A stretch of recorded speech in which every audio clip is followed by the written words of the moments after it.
এই ভিডিওটা হচ্ছে কালী পুজোর দিনে। সেদিনকার সকালে আমার টিউশন ছিল ওনারা থেকে ওই পালপাড়াতে। তো যাওয়ার সময় তো ট্রেন পেয়ে গেছিলাম, আর আসার সময় একটু ট্রেনটা লেট ছিল, তো অটো ধরে আমি চলে এসেছিলাম। আর বাড়িতে এসে দেখলাম মা বোনের জন্য একটা ফেস প্যাক বানিয়েছে, তো সেটা আমি আমার ফেসে একটু অ্যাপ্লাই করে দিয়েছিল।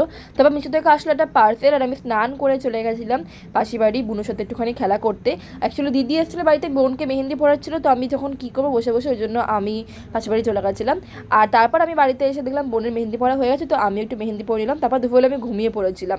আর এক দিদির মেয়ে শুনতে বাড়িতে দুদিন ছিল, তো ও তখন ঘুমাচ্ছিল, ঘুম থেকে উঠে বললো যে ম্যাম আমাকে একটু মেহেন্দি পরিয়ে দাও। তো আমি ফার্স্ট টাইম কাউকে মেহেন্দি পরালাম। আর আজকে বোন মোমবাতি দিয়ে সব কিছু সাজিয়ে দিয়েছিল, আমি আর এগুলোতে কিছুতে হাত দিইনি, কালকে সবই আমি করেছিলাম। আর তারপরে আমি একটা ফিট মাস্ক অ্যাপ্লাই করেছিলাম, কারণ আর একটুখানি পরে আমাকে রেডি হতে হবে, কারণ আমি আজকে উপোস করেছিলাম। তো একটু পরে যাবো মণ্ডপে অঞ্জলি দেওয়ার জন্য। এটা হচ্ছে মেহেন্দির যে ফাইনাল লুক, এরকম ডিজাইন করেছিলাম আমি। আর তারপর রাতের বেলা রেডি হয়ে চলে যাই মণ্ডপে। আর এটা হলো আমার আজকে ফাইনাল লুক। এই শাড়িটা পরবো বলে অনেকদিন ধরে এক্সাইটেড ছিলাম, বাট জানি না কেন শাড়িটা পরে খুব একটা ভালোও লাগছিল না মনে হলো। রাতের বেলা দিদির মেয়ে, আমি, বোন আর মা সবাই মিলে মণ্ডপে গিয়ে বসেছিলাম। আর তারপরে ওই 2:30টার দিকে পুজো কমপ্লিট করে বাড়িতে এসে আবার ড্রেস চেঞ্জ করে তারপরে মণ্ডপে গেছিলাম। So yeah that's it for today.